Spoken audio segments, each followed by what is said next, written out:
Hi, everybody. Today we are going to play an interesting little game called Grow Light. It's a game by Treelit, which is the pseudonym of a new game developer named Danielle Taffanel. They're apparently super new to game design. This thing came out literally 2 weeks ago as I'm recording this. And I don't usually like to record newer games. I like to, give them time to breathe, let people experience them first before I offer my own perspective on them, and so on and so forth.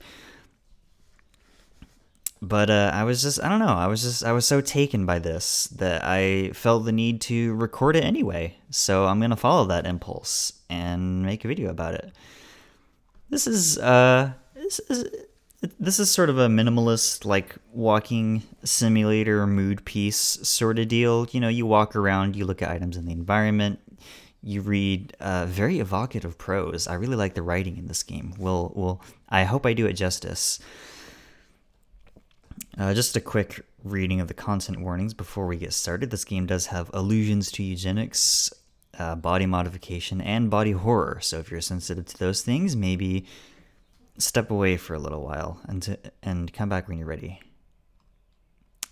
There's not a whole lot to say. We'll just run the transformation and full screen this game, and then we'll get started. Grow Light.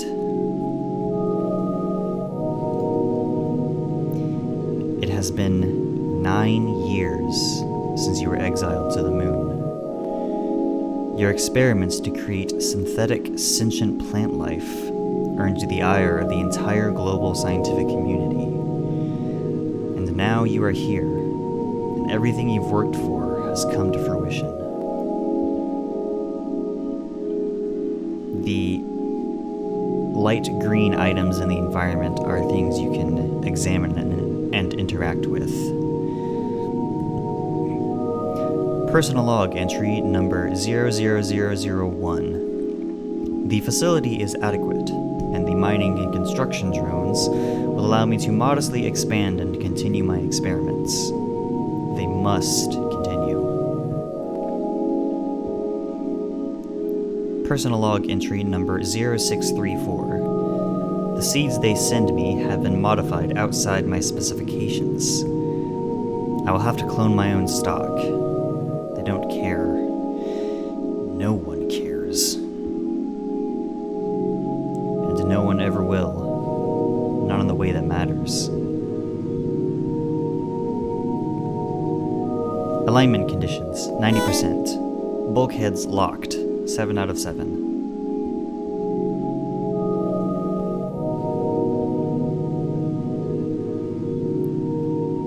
Hello, Doc. It's the big day, isn't it? Of course. Today, we finally unseal the bulkheads of each section of the base. The alignment of the sun is finally just right. No clue what that means, Doc, but it sounds exciting.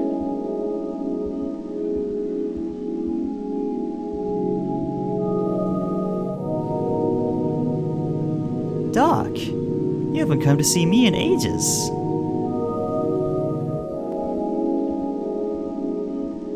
Oh, Doctor, how lovely of you to visit.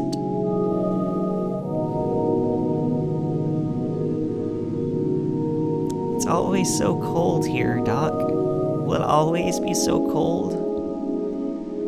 I'm sorry, She.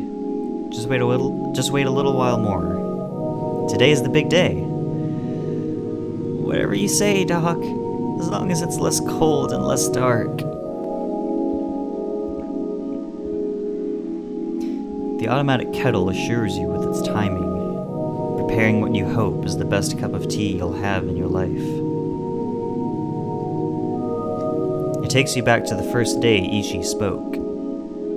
You had just brewed tea with leaves from some of Ichi's failed cousins.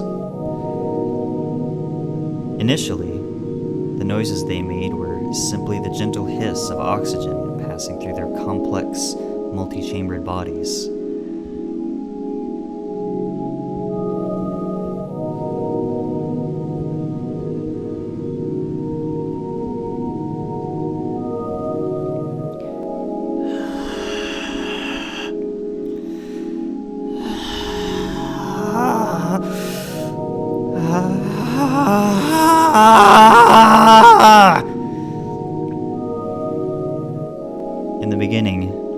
there was only this formless howling, reverberating even in the base's muffled and suffocating interior.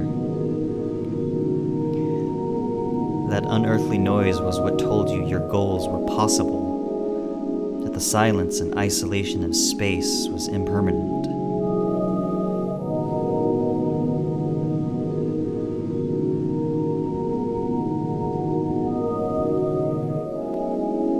As you glance outside the window, it looks out to the central hub of the base, a dome with a single slit, like some terrible sleeping eye, green in the dark. It was the last thing you built, the center of all the station's accumulated energy. It breathes in a way you've never been able to reconcile.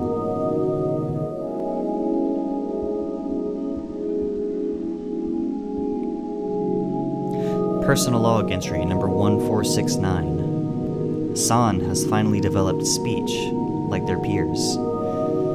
Their conversation so far is limited to basic expression and simple mimicry, like very intelligent parrots.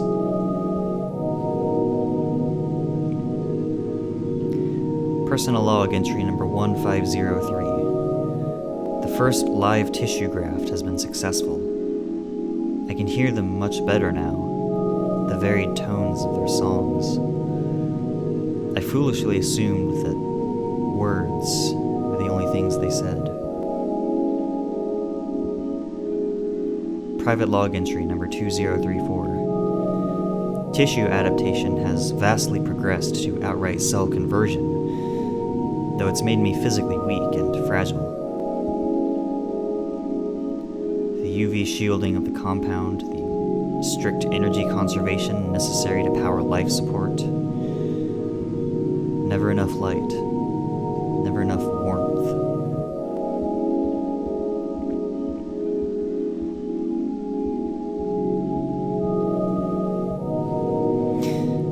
Section 04 was always designated for personal experiments only. It had automated sanitation drones, incubation chambers, hundreds of stored samples. Suddenly, the sharp scent of petrichor and cut grass hits you, a flood of sensation that signals danger and caution. It's so intense that for a moment, you can't move. You used to love this smell.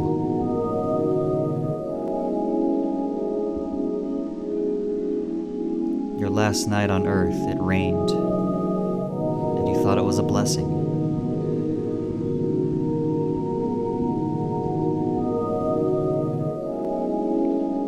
You could not know how deeply you would miss the rain, how you would miss the living world churning beneath you, teeming with waves of boundless energy.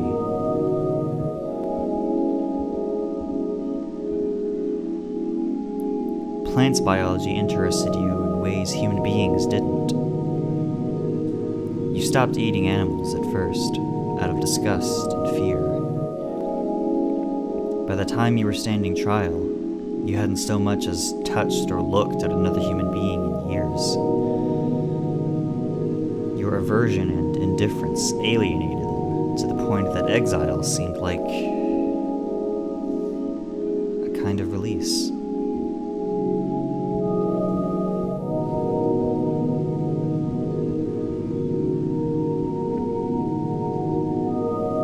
Personal log entry number 2113. Preparations are almost complete for the central chamber. There just needs to be a large enough catalyst to initiate spontaneous cellular transformation. Personal log entry number 2126. There is an incoming solar storm, combined with increasing solar activity. It might be enough. I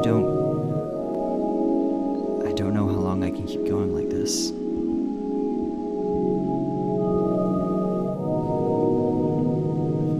Personal log entry number 2356. The first instance of tissue rejection resulted in organ failure. Luckily, I had already created phytosynthetic redundancies, or I might have died. I've stopped metabolizing food almost completely, except for certain supplements and sugar water. There is a sensation, I cannot describe it, but it feels like air and electricity are running through me, constantly.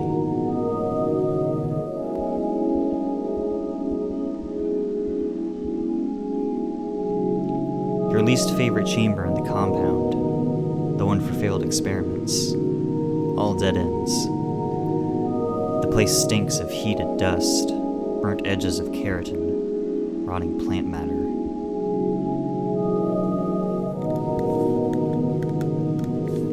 During the trial, you were forbidden from leaving your apartment, separated from your lab.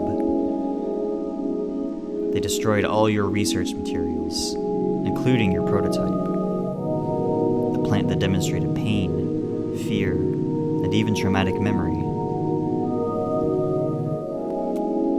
Guilty. Doctor, to face sentencing, possibly exile?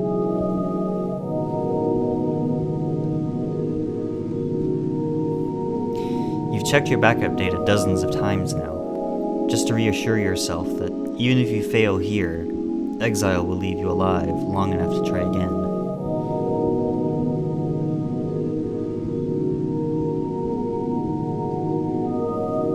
You've given up so much over the course of the years. Whatever friends or family you might have had are gone. This was the path you chose.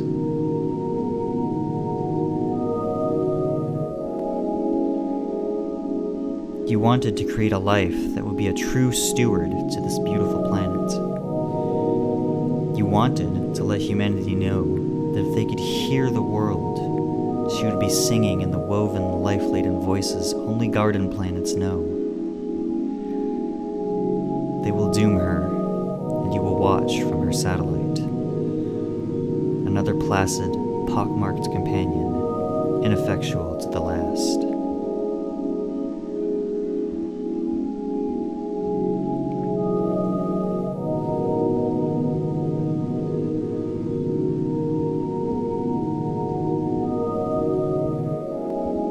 Doc, are you sure you're okay? You're looking a little...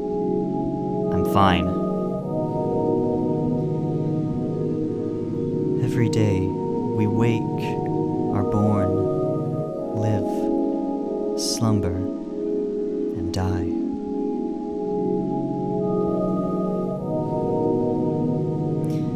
Personal log entry number 2472. It is the sensation of being alive.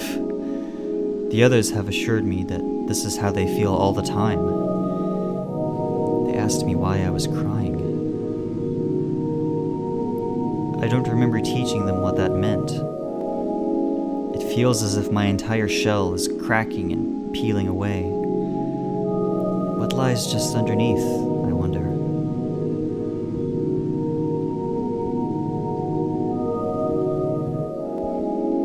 Oh my, Doctor. You really should remember to take care of yourself.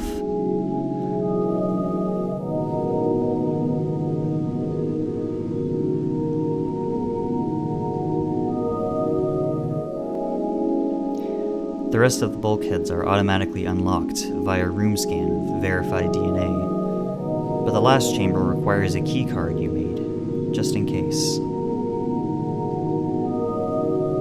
You think about your heart, the hollows of its chambers, the lack of meaning in flesh, and the artful play at human nature you've seemed to fail at so spectacularly. At what point did plants seem safer than people? Less selfish, less cruel? Was there any guarantee you wouldn't continue the cycle of suffering endlessly, without reward or release?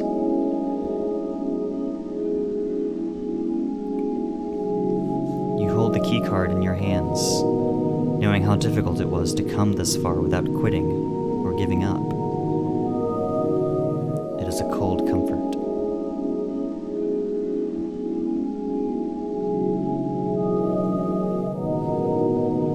Alignment conditions, 99%. Bulkheads locked, 0 out of 7.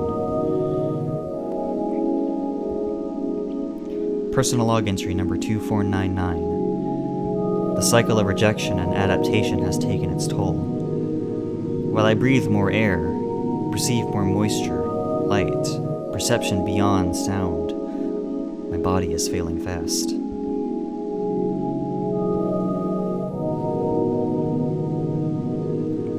Personal log entry number 2554. Everything is complete.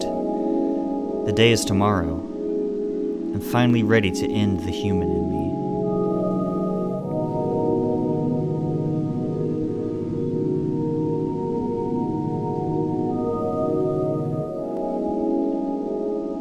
The computer boots up, its processors whirring in a way that gnaws at your anxiety. There is no turning back from this, but there is also nothing to do but go forward.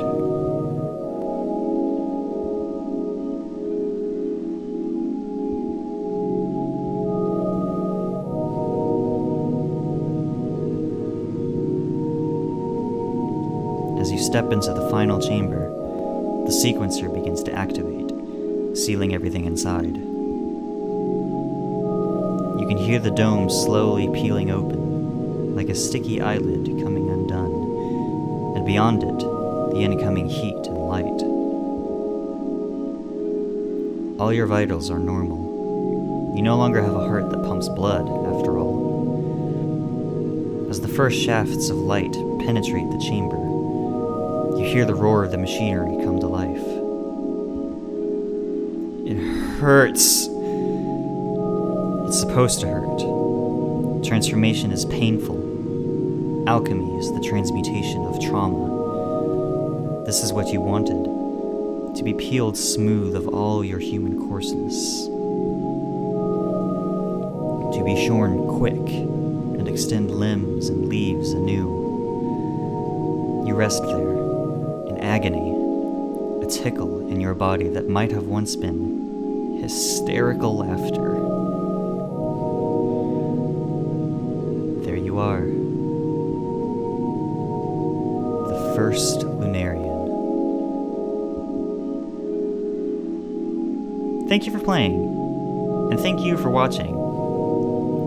And thank you, Danielle Taffanel, for making this lovely little game. There's another game on their itch page called Well Tended that you should also check out. It's similar in structure but different in theming. I also quite enjoy it. I don't have a whole lot else to say. I really like this game. You should go play it if anything in this video intrigued you at all. It's not very long at all.